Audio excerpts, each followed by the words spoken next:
I am, and I think you better have too. You know, honey, I'm okay, you're okay. That there's what it is. I know, but honey.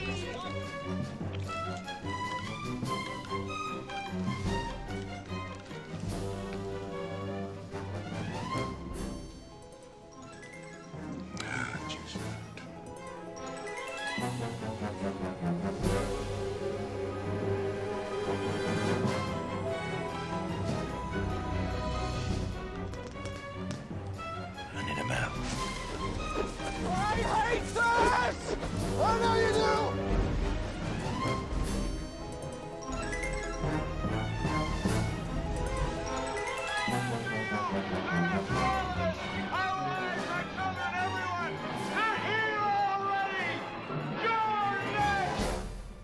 They're here. Is he me talking about us? You're next? You're next. No, you're next. Oh, I'm next. Yes. Oh, no, I'm Mark. And I'm Tom. And we are the Cinemaniacs. Not bad after a week off. Week off.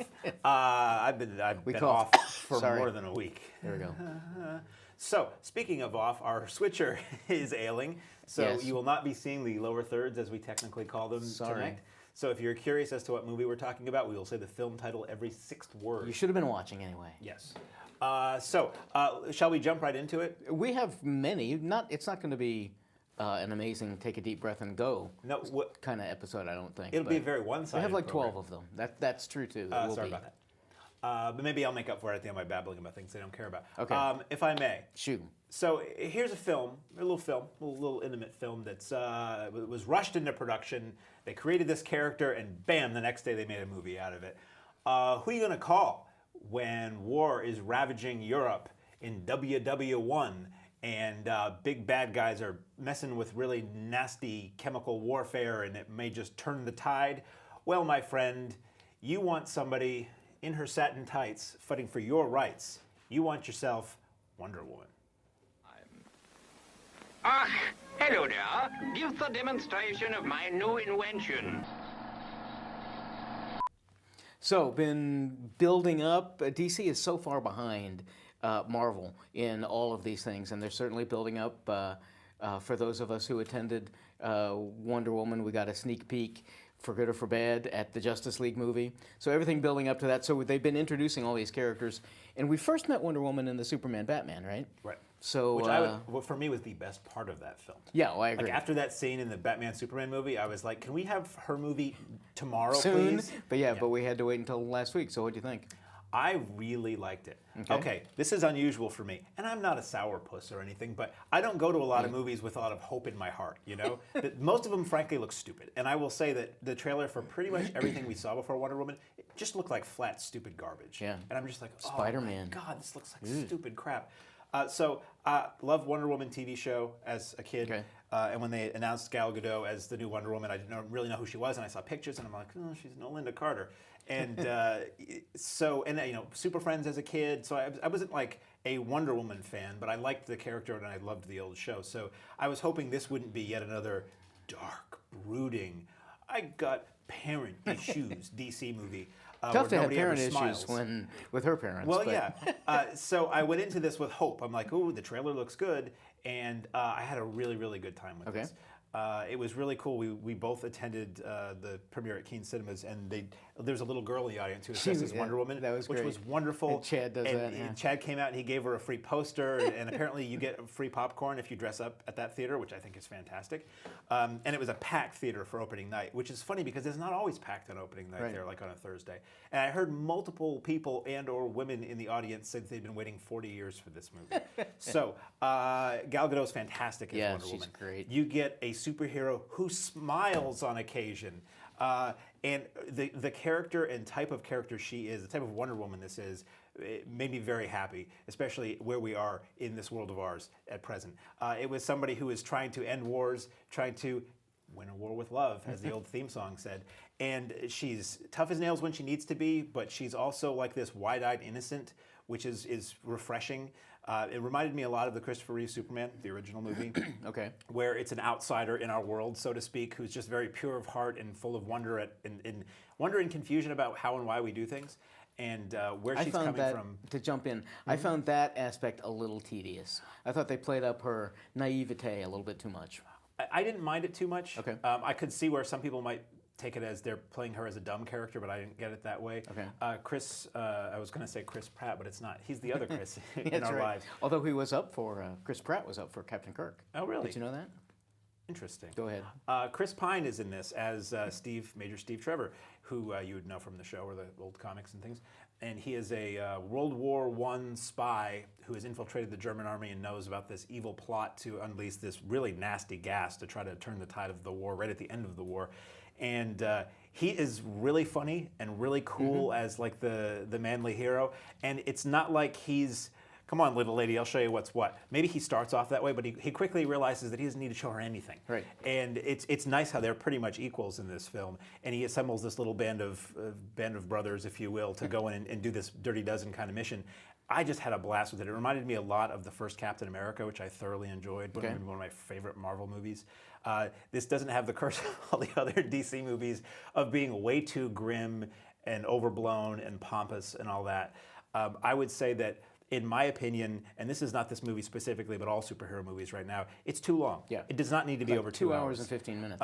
As I'm watching that, I'm like, yeah, you could have shaved this down to 100 minutes easily, and you would have lost some of that pesky character development stuff, but you would have gotten on with it a little bit more, and some points wouldn't have been beaten quite as much as they were. But again, I thought it was fantastic. A really strong supporting cast of British and American actors that are very recognizable, like you saw in the clip. The secretary to Steve Trevor is a British actress whose name I can't remember, but she was in the original British Office and some other things. Okay. So all in all, I can't wait for more of these movies. I am a little disappointed that I'm going to have to wait for Justice League to come and go before I get Yes. another Wonder Woman Yep. movie. That Justice League trailer looked terrible. As did the That Spider-Man looks like trailer, an in my awful, opinion. stupid movie that's Yeah. going to be hard to look at. I hope I'm wrong, but it doesn't look good. Right. But anyway, I really loved Wonder Woman a lot, and I have one more thing to say about Wonder Woman after you have spoken. Okay. I agree with the vast majority of what you said. I found it is long. It's like 2 hours and 15 minutes long. I found about the first hour, I remember something happened about an hour into it, so I looked down at my watch because I got interested. I found the first hour to be tremendously boring. And I tried to separate myself. I don't know. I used to work for DC. I worked very closely with George Perez in the revamping in the 80s of Wonder Woman. So I know a lot about Diane and her background. But it wasn't that. It was an uninvolving disinterest for me about little Diana, the little girl, as she's growing up on Paradise Island and all the things that are going on. And that wasn't helped by the fact that I thought it was like you used the term first pass at the effects. I just thought the effects were awful. The backgrounds that are the digital backgrounds of Paradise Island, where little Diana's running around and stuff, I just thought were abysmal. And they took me out so much, I was dreading the rest of this movie. But I forget what the event is. My wife actually really wants to go see this, so anytime she actually wants to see a movie, we'll do that. So I definitely, and I'm ultimately looking forward to seeing this again, because as much as I dislike the first hour, my comment is always the rest of it made up for it. That I just loved Pine and her interaction. I thought Godot was wonderful bringing, how long have we been waiting for, and I have two boys, so I don't have the girls. Dan Mitchell and I were talking about, he's got 3 girls, and where are the, for want of a better term, role models for young women these days and young girls to look up to. I thought she was terrific at that, but she's a terrific role model, period, because you said, in my opinion, she's a female Superman. She stands for truth and justice, and she's out just to do good. And so I just thought it was, her take on it was tremendous. I can't remember a shot in this film that I could have misinterpreted as being ogling Diana or her. She's not a sex object. I don't think in any way, shape, or form. She's sexy, she's smart and everything like that, but I was so pleased that they didn't make her something for the young boys to ogle at, which could have been really easy to do. Overall, I thought the last hour and a half of this movie was just terrific. I ended up giving it like an 8 all told, and that's with a 2 for the first hour that I just despised. I have to go back and take a look at that. But yeah, overall, I thought Wonder Woman was just terrific. And boy, as much as I liked some of the other characters, she's the one I want to see next. Yeah, I don't care about all the other Yeah, DC I don't characters. really either. Give me another Wonder In Woman. their present form. I will also say the action was really well done. Yep. The stuff with the bracelets deflecting bullets was badass and made me giggle and filled my heart with glee. There's a section in World War I where she's running through a battlefield and she's running at full speed, and as she's doing this, it's just ping, ping, and I'm like, oh, I'm in heaven. The 3D, we saw this in 3D just because that was the choice we had, the only choice we had at the time. I thought the 3D was pointless. I didn't even get the 3D effect really almost at all during the movie. Also, interestingly, they never call her Wonder Woman in this film. That's true. The word Wonder Woman does not appear on screen until well into the credits when the logo comes up, which I thought was interesting. I wanted to point something out. This is a total side note. I didn't tell you about this. This is just something I figured. I like to be a consumer advocate, you know? I'm not selling anything. I haven't even experienced this myself. Hey, look at this.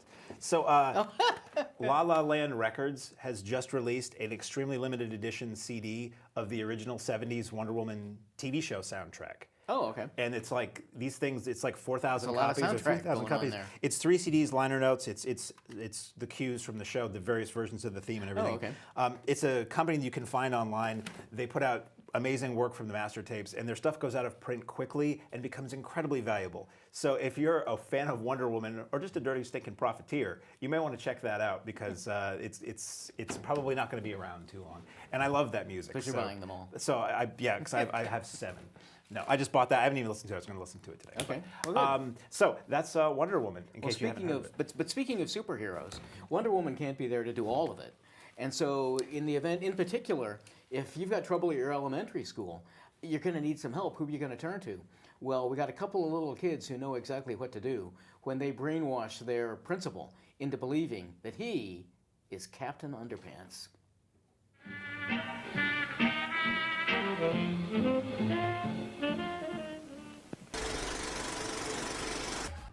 So based on the series of silly kids books, which I always thought were, for some reason, more for boys. You know, my 2 kids always read them, and I had great fun. But at the theater, I heard lots of girls talking about how much they enjoyed it and things like that. So if you're familiar with the stories, with the little comics, they're usually pretty clever and hip. The animation was terrific. You could see nice, bright, and colorful. So you and I would, they're made for that. The animation is exactly like in the comics, so that feels real true to it.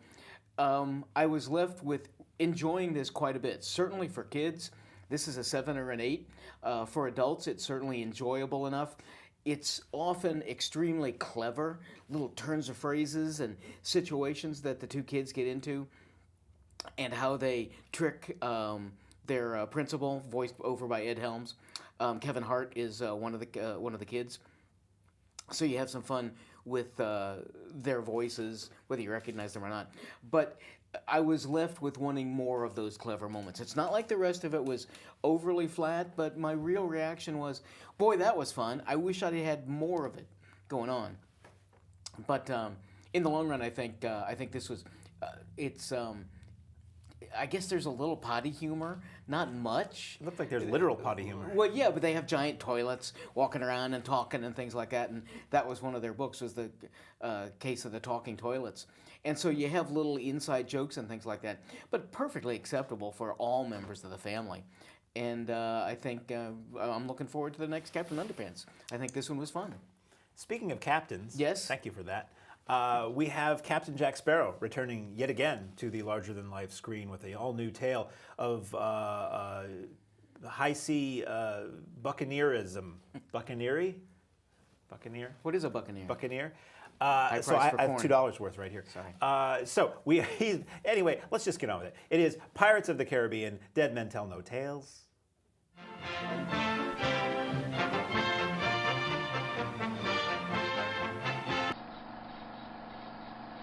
So these are obviously playing up, and that's fine because that's what's fun. Depp being his silly Captain Jack Sparrow, and sometimes I'm drunk and sometimes I'm not. So you get loads and loads of that. There's one very silly scene that often I find these forced, but for some reason I really enjoyed this one where he's in the guillotine and it breaks free. And so you have all this weird camera stuff with him and the guillotines going up, and that's going to chop his head off. Oh, but no, it's not. And that really, I laughed out loud a couple of times with that one. I was a little hard to say, disengaged with this one because the real plot is Elizabeth and Will's son, who is like 16, 18 years old. So how long was the last one? Long ago was that? I don't know. He meets up, the son meets Will on the ship, and Will's trapped for all eternity. He's got to get the Trident of Poseidon in order to free them. So he has to go find Jack Sparrow. So he spends a third of the movie trying to find Jack. Then we finally meet up with Jack.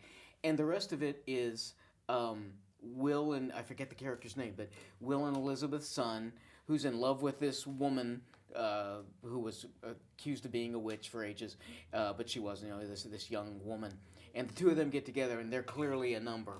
And the whole movie felt like this was a build-up, a logical reasoning to pair these two so that they're the ones we're going to see in the next movies. It felt to me like, an attempt to reboot Pirates of the Caribbean, Will and Elizabeth's son. That'll be the name of the next movie. Still lots of fun. The two of them are, for want of a better term, I hate to say this, nobodies. At least I didn't recognize them. And so I didn't pay a lot of... I wasn't with them nearly as much as I was with Jack because he's deaf, or Elizabeth and Will when they come along, because we've seen them so often. So that's not real fair. This one was more fun than the last couple ones. I thought the last couple Pirates, we've been talking about the superhero movies being so dark. I thought they got a little bit too into being dark and grim, and this was not. This was out to have fun, and I think if you enjoyed that aspects of the other Pirates, you're going to enjoy this one. I did not see it. Okay. Through no fault of my own, this was, of the four we had to watch, this was the other one that I was interested in. Yeah, okay. So, oh well. So, speaking of the high seas... Speaking of TV reboots even, as you might say, The Rock is back. He doesn't like being called that. Sorry, Dwayne. Dwayne is back with Zac Efron. A couple of hunky bodies. Well, you can see some other hunky bodies too, because they're going to go defend the beach from evil drug dealers, because they are engaged and they're paid every week to do a Baywatch. Now a short intermission, so you'll have time to make your selection before the show begins. Okay, so I have to start off by saying I'm predisposed to liking Dwayne Johnson. I think he's very funny. likable. And he's got a good comic timing. I keep waiting for that movie where I'm going to like Zac Efron in it, because for some reason I like him. He's got potential, but he makes stupid movies. Yeah. This was a little bit better. They get into character development where he's this Olympic swimmer who's won 2 gold medals, but he failed at the third one. And I don't want to ruin it for anybody who's going to go watch it, because he's not a team player. Oh, well, so you bring him in here, and the whole thing is about team building and everything. So there's character building with that. I was surprised at how crude this was. Lots of lower male genitalia jokes. Very little for the women. I mean, that's for, if you consider that for the women, I'll say very little for the men then. Because while there's lots of jiggling upper frontal superstructures going on, that's about all you get. And I'm not saying that that's better or for worse. It's just, I kind of think like if you're going to play this up, and if this is such a hard R already for language and implications, I was surprised they didn't give that side of the audience anymore. I thought you could have pared this down and made this a really fun PG-13 and taken a lot of the... crude is all I can think of. Crude, easily shot sex jokes out of it. Excuse me. Other than that, Johnson and Efron seem to have a decent chemistry going together. They're fun. There's a pretty straightforward, easily see-through bad guy plot line that I thought could have been built up a little bit more. But in many respects, I mean, what do you expect from Baywatch? You're going to create a feature-length film. You do get to see the 2 original stars. One of them in one shot and doesn't say anything. Thought that was kind of strange. And one of them is in the film looking really, really old. And I'm thinking in retrospect, David Hasselhoff shows up and he does a couple of lines in a scene and he's looking really old. And then he's in the credits where he doesn't look nearly so old. So I'm thinking they must have just made him look that much older for the character. But I was surprised he let them do that because, Anyway, what did I expect from a Baywatch reboot? Because I didn't watch the TV show anyway. This was pretty much what I expected, cruder than I expected, but I kind of got what I liked, and it was enjoyable enough. I wonder if this would be a fun movie at the drive-in, like this. Probably and would like a lot Pirates. more fun. Yeah. I didn't see either, so maybe I'll try to do that in the coming Okay. weekends. My take on the original Baywatch show was that it worked best with the sound off. So we thank our sponsor, the Latches Theater in Brattleboro, Vermont, the historic Latches Theater in Brattleboro, Vermont, for providing us with the opportunity to see these films. And we will now talk about those films which you can see on the go, or in the home, or in the Winnebago, or in a cave, wherever you can get a connection. First up, a film comedy, little comedy of tension, comedy of manners, if you will, little scholastic comedy going on here. You have Charlie Day and Ice Cube and some other folks as teachers in a high school who have a beef with each other, and when it rolls around to 3 o'clock high, brother, sister, and or uncle, and or step cousin, there will be a fist fight.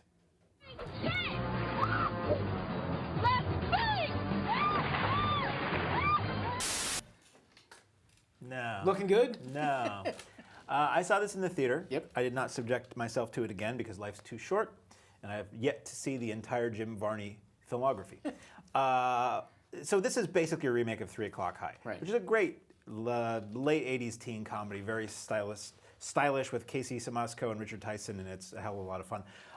So maybe I had a little bit of a beef that this is a remake of that. But that aside, I like Charlie Day. He's very funny in the Horrible Bosses movies, and Ice Cube can be funny or badass or whatever. But in this movie, they were both, for me, just like, it was like they were a cliche of themselves. Charlie Day was talking up high and frazzled for 90 minutes, and Ice Cube was just scowly for 90 minutes. And maybe I'll thank the movie for only being 90 minutes.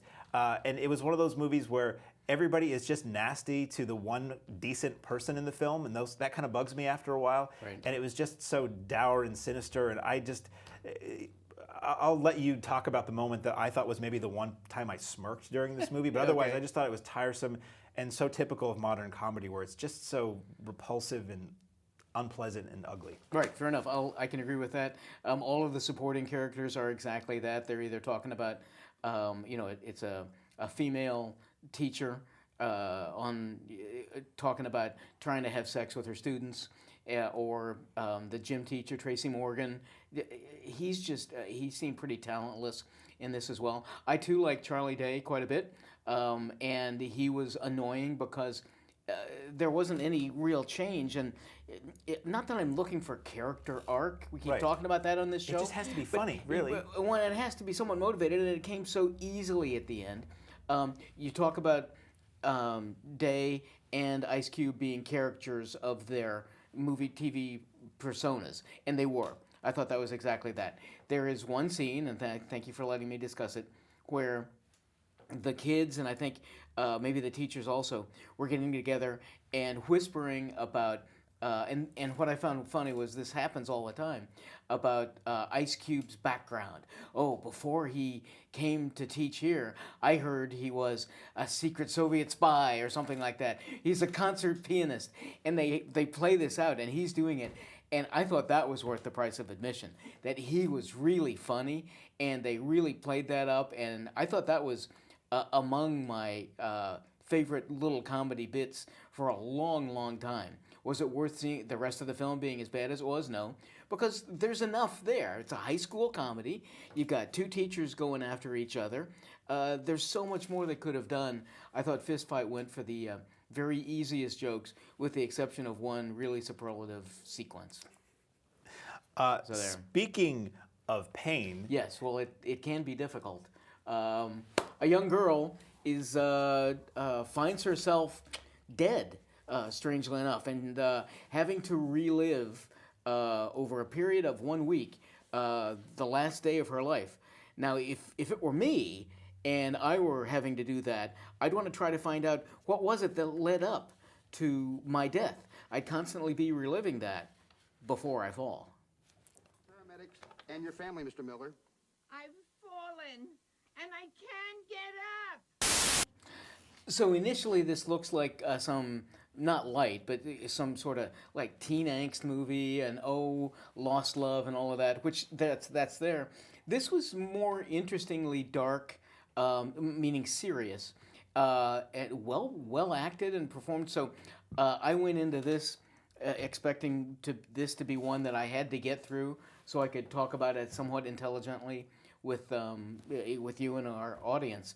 And I was surprised by Before I Fall, because I thought, primarily based on the strength of the lead actress, I forget her name, but she's really good, and it's a surprisingly interesting kind of whodunit about this woman who dies, and she has this opportunity. It's kind of like a grim Groundhog Day in some respects, but it worked together pretty well. It wasn't terribly long, so for what I was both expecting and even ultimately knowing what it was, I thought Before I Fall was pretty good.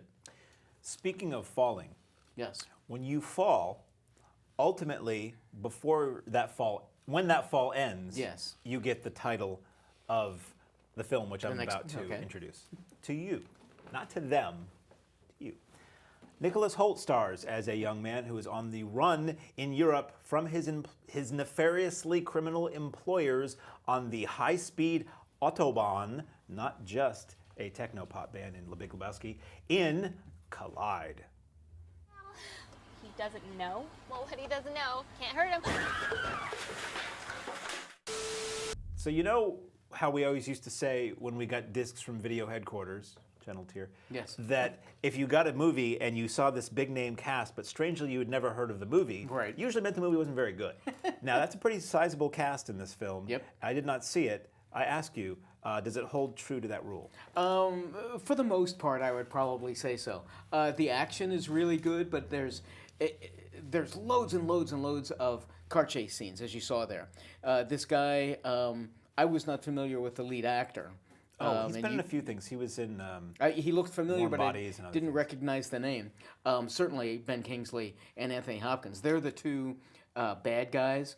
Hopkins is this mega drug dealer, and Kingsley is kind of an intermediary who's trying to hone in on it and take his boss's, Hopkins's, stash and get a whole bunch of money. And so he hires these other two to essentially steal a truck that has loads and loads of cocaine in it and get it to Kingsley for, you get $1 million, even though it's worth $50 million or something like that. So it's basically a reason to have Hopkins's guys constantly chase the two of them after they are able to steal the drugs. The negative side of this is it's just truly unbelievable.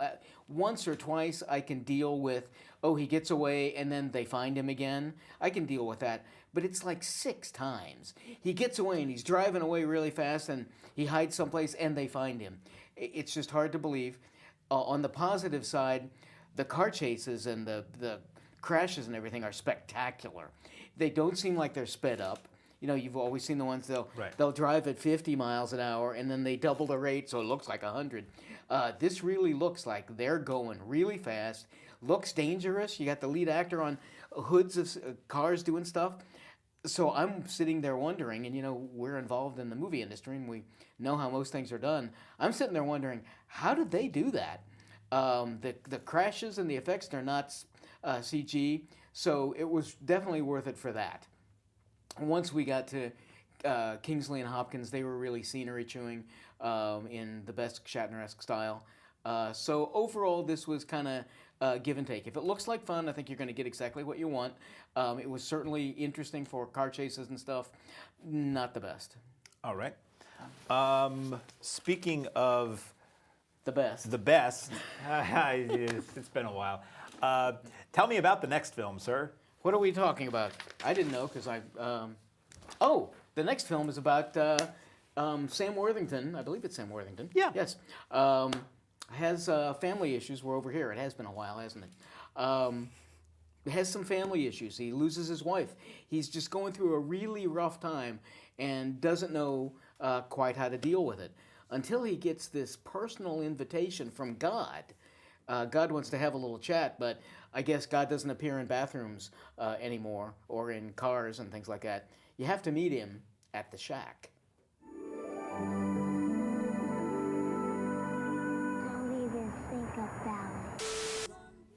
So based on the extremely popular book, is my understanding, this is clearly aimed at the spiritual crowd. I won't say religious necessarily, but the spiritual crowd, because it's about that. It's about what happens to us afterwards. Is there anything else out there, either supervising us, or do we keep going? So I went into this with trepidation. The book was so popular that I immediately, it's kind of like my feeling about Hamilton. Everybody loves it, so I'm going to take just the opposite response. What do they know? Just to be that way. And so I went into this thinking, oh, gee, is this going to be really sappy? And it was really well made. Performances are terrific. I mean, Spencer and Worthington, Tim McGraw is really good, very well shot, and it's clearly very spiritual. It's clearly got a point to make about God and all that, but it doesn't force it down your throat. It's not like a lot of the other clearly force the spiritualism down your throat movies that we've seen in the past. This one doesn't. It's beautifully shot, very quiet and calm, and it takes its time. And I was surprised in many respects, much like I was surprised by Before I Fall. I was surprised by the shack that it, for people who don't want to be preached to, it was not off-putting. Performances were really good, and it looks really, this is clearly a major motion picture. And I thought the shack was really quite good. Speaking of quite good, yes, we have what is likely to be the final outing for Mr. Hugh Jackman as a certain Marvel X-Man. In his later years, things are not going well for the Wolverine when we meet him in a film entitled Logan.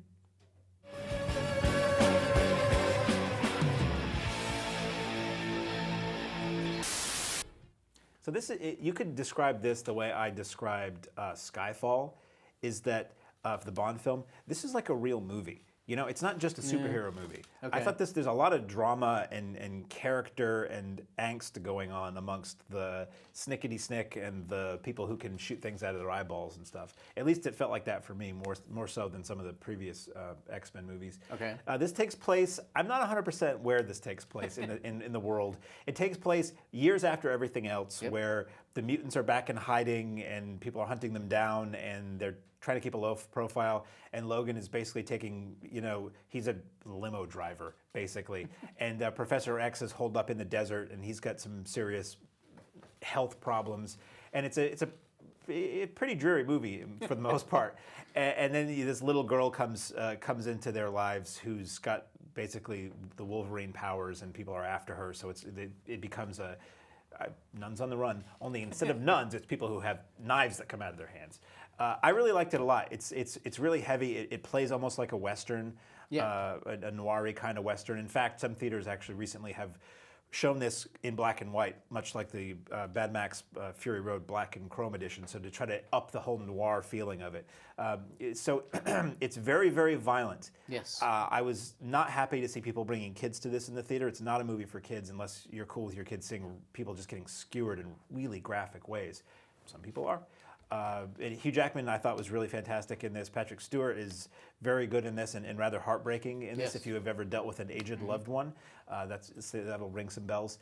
And I like this a lot. I'd like to see it again because I only saw it once in the theater, and for some reason there was a moment in the theater where something happens with Patrick Stewart's character and a bad guy that I didn't know if it was executed poorly or if I was spacing out or what, but it happened so fast I didn't quite understand until it was over what I had just seen. Okay. I think you know what I'm talking about. It's just the way it was done was a little weird to me. Maybe it was just done so quickly it took me by surprise. But anyway, I liked Logan quite a bit. I did not. In many respects, for the reasons that you cite, I found it to be really forceful in its grimness and how dark. I felt that the filmmakers behind this said, we're going to come out and we're going to make a really, boy, they think The Dark Knight is bad, we're going to make it 10 times that bad. They wanted to make it the DC version of a Marvel movie? Something like that, yeah. So you have Wolverine, and if there's going to be a character, I could certainly accept that he did all these things. This was just such a divergence from how all of the rest of them were. There was always some humanity set into this, and it does get so grim that I was off-put by it. Now, I loved Patrick Stewart. For me, stole the show every single time he was in it, because if you're familiar with the characters, Professor X has this power of mind control, and we only get allusions, just brief moments, hinting at 10 years or so before the events of this movie, which are set like 20, 30 years in the future. So 20 years from now, Professor X does something really horrible, and I got the feeling kills many, many innocent people, like at a casino or something like that. And so not only is he dealing with his aging process and losing his mind, he's got the grief over that. And Stewart has a couple of scenes that are heartbreaking. He's such a wonderful actor. Jackman is such a wonderful actor. He does really good bits with this. So that when we get toward the end, the girl coming in, and boy, she's got some... You talk about the gruesomeness of this. I mean, she decapitates a couple of guys, eviscerates them. It really is so much more over the top than any of the other X-Men movies. That's why I felt they're just trying to gross me out and and appall me, if that's the term.